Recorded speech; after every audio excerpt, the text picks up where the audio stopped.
우리 좌우분들, 앞뒤분들하고 우리 같이 인사합시다. 나도 전도할 수 있다. 한 번의 기회는 더 옵니다. 자, 다시 한번 한 번의 기회는 더 옵니다. 네. 우리 전도한 대상자들을 계속해서 관심과 사랑을 가지고 계속해서 포기하지 마시고 전도의 물꼬를 계속 또 이렇게 터갔으면 좋겠고요. 또 연말에 또 저희가 한 번 더 우리 전도 이렇게 행사를 할 텐데 그때 또 한 번에 더 기회가 있습니다. 저희 청소년부 아이들한테는 제가 그렇게 가르쳐요. 전도는 이벤트가 아니다. 매일 하는 것이다. 근데 우리도 그런 매일의 전도의 삶이 저와 여러분들의 삶 속에 있기를 주의 이름으로 축원합니다. 할렐루야. 오늘은 사진을 한번 볼까요? 뭐가 보이죠? 계단, 돌계단이에요. 예, 굉장히 아름답지 않습니까? 계단이라고 하는 것은 또 지난번에도 한번 말씀드렸던 것인데 계단이라고 하면 두 가지 의미가 있다고 합니다. 아래에서 위로, 위에서 아래로 오르락 내리기 위해서 만들어 놓은 이 층층대가 있고 또 어떤 지위나 뜻을 얻거나 이루기 위해서 거쳐야 하는 차례를 이런 계단이라고 합니다. 근데 지금 앞에 사진이 보여지는 것처럼 너무 아름답죠? 예, 너무 아름다워서 저기 서서 사진이라도 이렇게 한번 팍 찍었으면 좋겠다 생각이 들지 않습니까? 네. 그리고 한 분 빼놓고 나머지는 다 정서적으로 문제가 좀 있어요. 예, 저런 아름다운 사진을 보면서 예. 그런데 계단하면 모두가 저렇게 안전하고 아름답기만 할까요? 예, 계단이 저런 것만이 아니라 이런 것도 있다고 합니다. 영상을 한번 볼까요?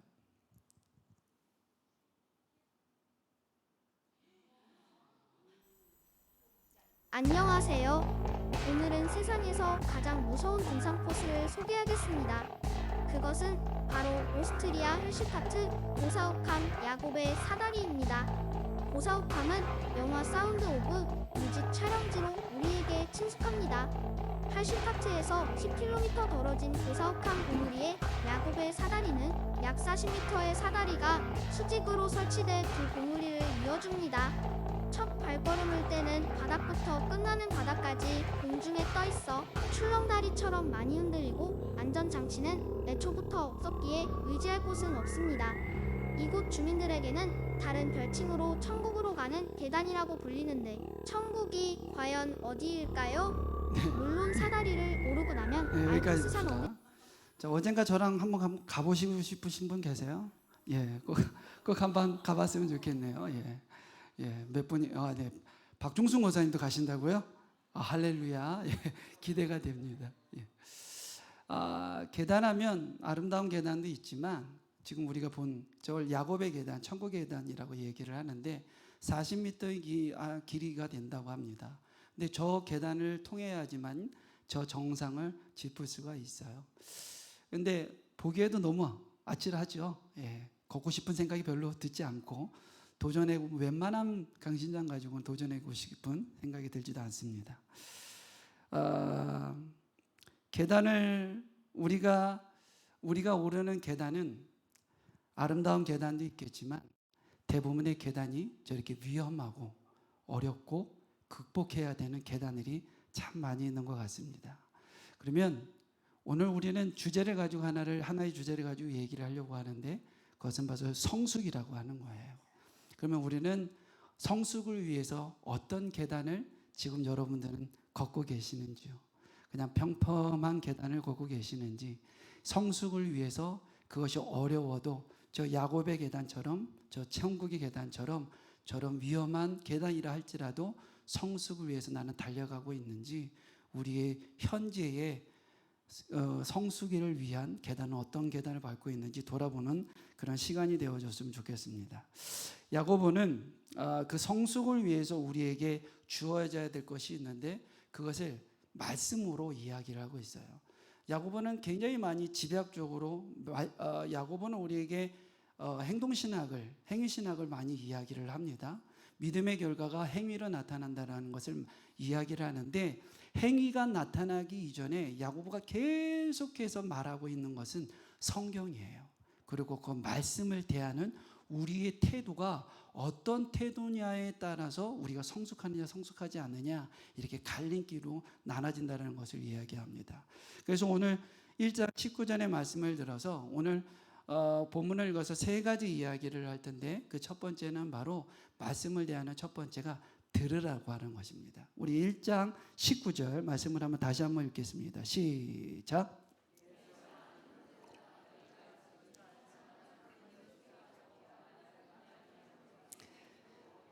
네, 형제들아 너희가 알지니 사람마다 듣기는 어떻게 하라고요? 예, 듣기는 속히 하라.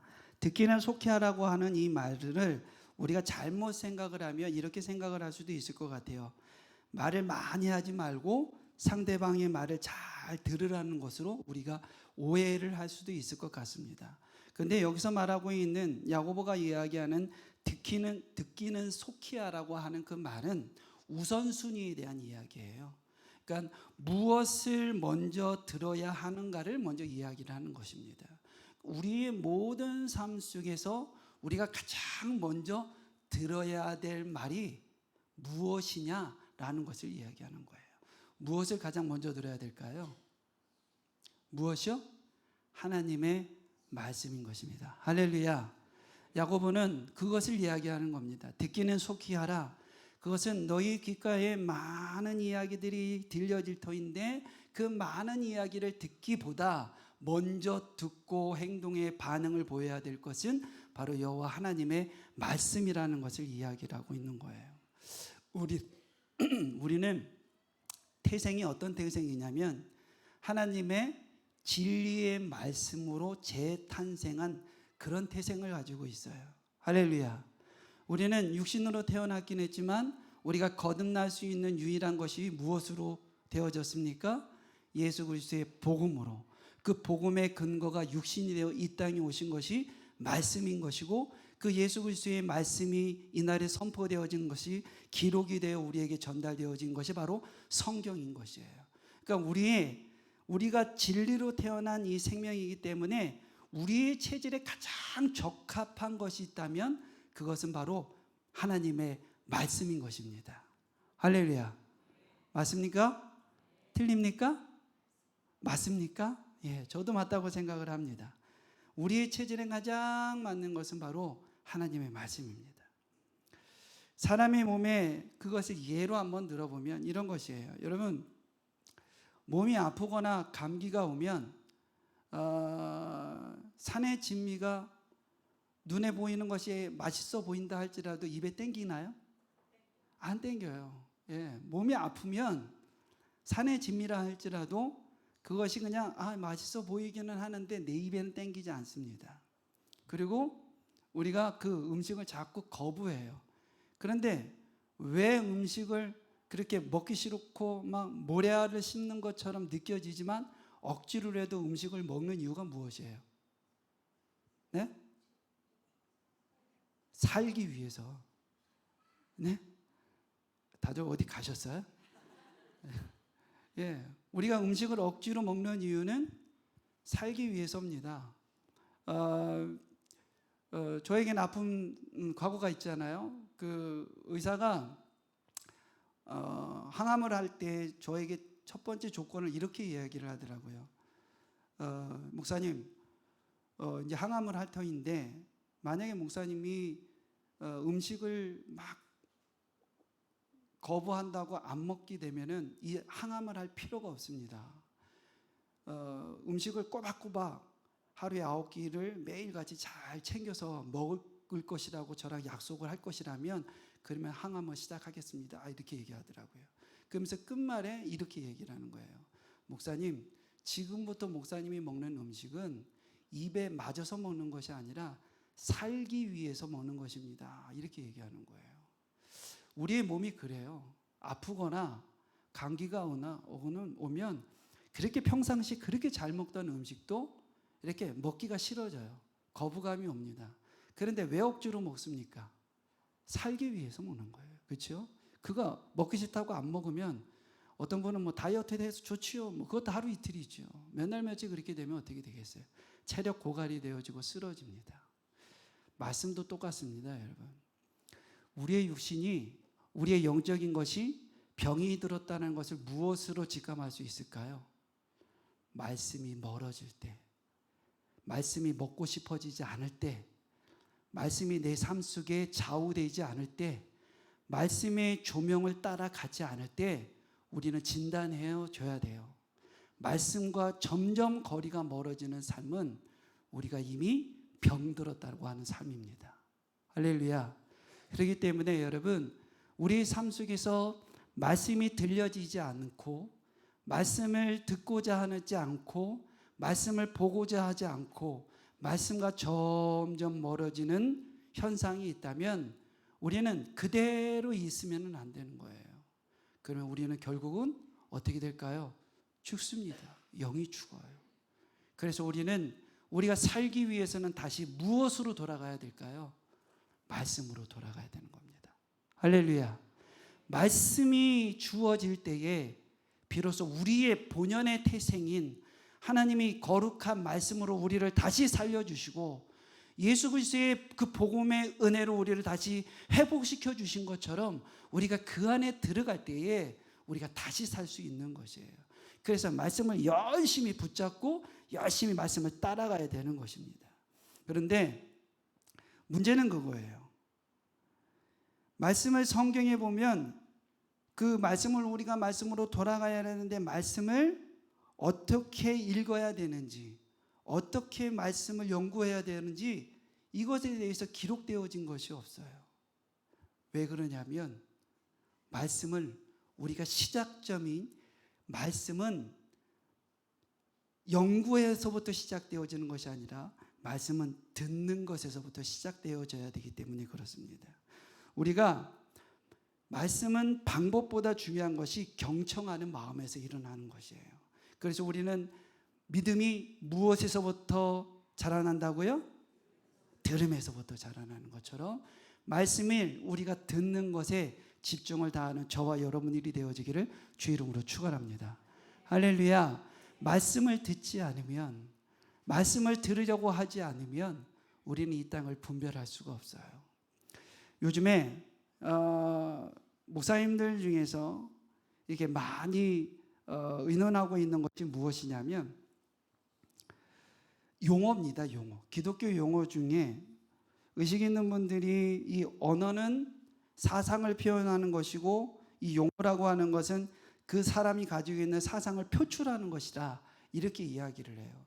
그래서 언어나 이런 우리가 사용하고 있는 이 용어들이나 이런 것들이 이 사람이 어떤 용어를 사용하는지, 그리고 어떤 언어를 사용하는지에 따라서 이 사람의 고향은 어디다, 그 사람의 언어의 그 억양을 보면 이 사람은 어떤 지역의 사람이다, 그리고 이 사람이 사용하고 있는 언어를 보면은 그 사람이 어떤 생각을 가지고 있고 어떤 사고를 가지고 있구나라는 것을 이렇게 표출하는 것이 바로 언어라고 하는 겁니다. 그래서 요즘에 목사님들이 아까 말씀드렸던 것처럼 학자들이 또 많이 관심을 두고 연구하는 것이 바로 이 언어예요. 언어. 근데 오늘 제가 그 언어를 보는 것 중에 눈에 하나 딱 들어오는 것이 있어서 찾아봤는데, 그것이 바로 이 평신도라고 하는 언어입니다. 평신도라고 하는 언어가 우리가 너무 쉽게 사용하였었던 이 언어이기는 한데, 이 단어이기는 한데, 이것을 가지고 한 언어학자 목사님께서 이 평신도 용어에 대해서 우리가 좀 바꿔야 될 필요성이 있다라고 하는 것을 이야기를 하는 거예요.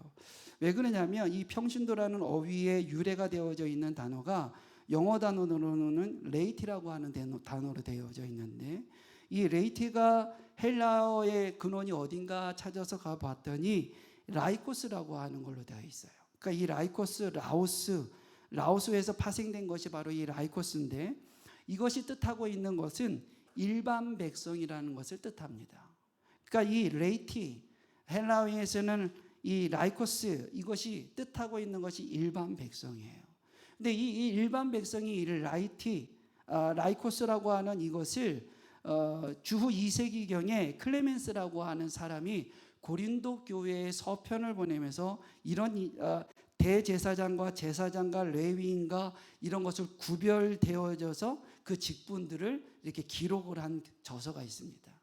그래서 그 이후에 이 알렉산드리아 클레멘트라고 하는 사람이 이것을 가지고 성직자와 평신도라고 하는 것으로 양분립을 시킨 거예요. 그래서 천주교 안에서는, 이 카톨릭 안에서는 이들 안에 이 평신도와 성직자와 평신도라고 하는 이 양분립을 통해서 계급주의를 만들어 버린 것입니다.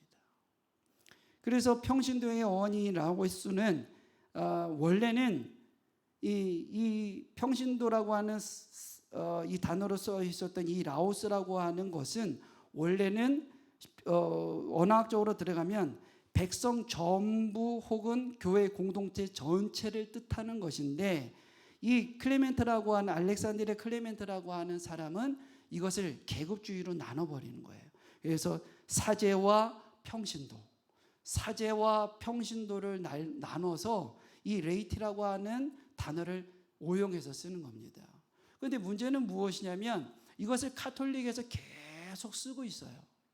카톨릭에서 사제와 평신도라고 하는 계급주의를 나누다 보니까 사제는 위에 있고 종속관계처럼 평신도는 밑에 있어도 되는 이런 것으로 되어져 있는 겁니다. 그런데 평신도라고 하는 것은 성경에 기록되어져 있지 않아요. 우리 성경에 기록되어져 있는 것은 평신도라고 하는 단어로 되어져 있지 않고 성도라고 하는 단어로 되어져 있습니다.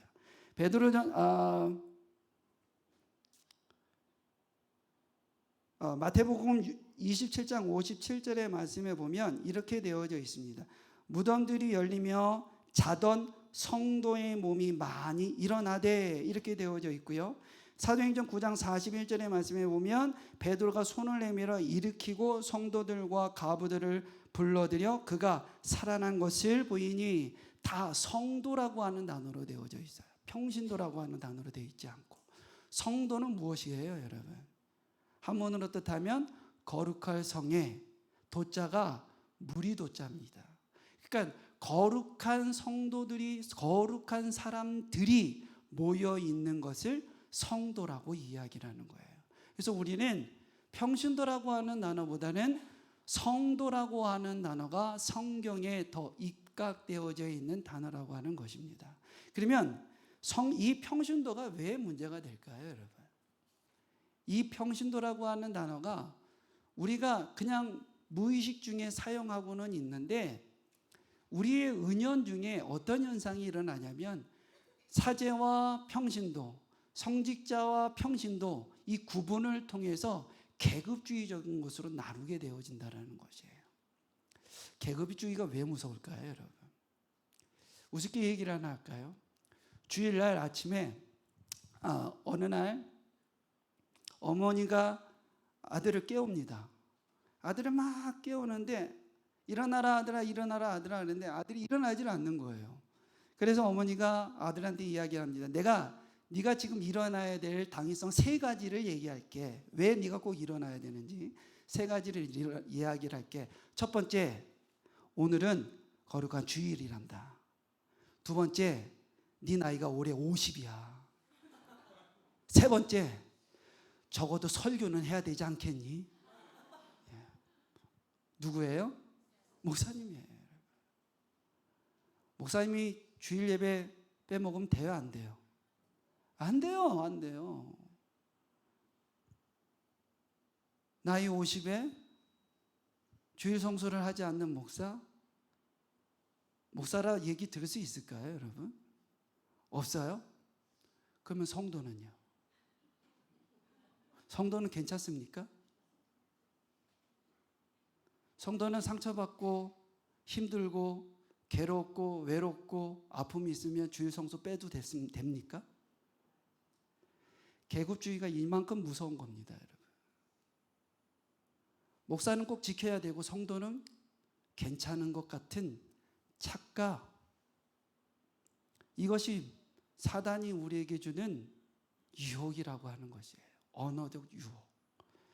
사랑하는 성도 여러분들, 그러면서 저는 그 고민이 생겼어요. 그러면 이 제도주의가 빠진 교회는 과연 운영이 될까? 중구난방 모두 다 자기가 선장이라고 생각하고 노를 저어야 될 텐데 그러면 될까? 라는 생각이 들었어요. 그러면 이 계급주의가 없으면 교회가 정상적으로 운영이 될까? 고민이 됐습니다. 안 될 것 같죠? 그러나 그것이 우리가 빠지기 쉬운 오류라고 하는 거예요.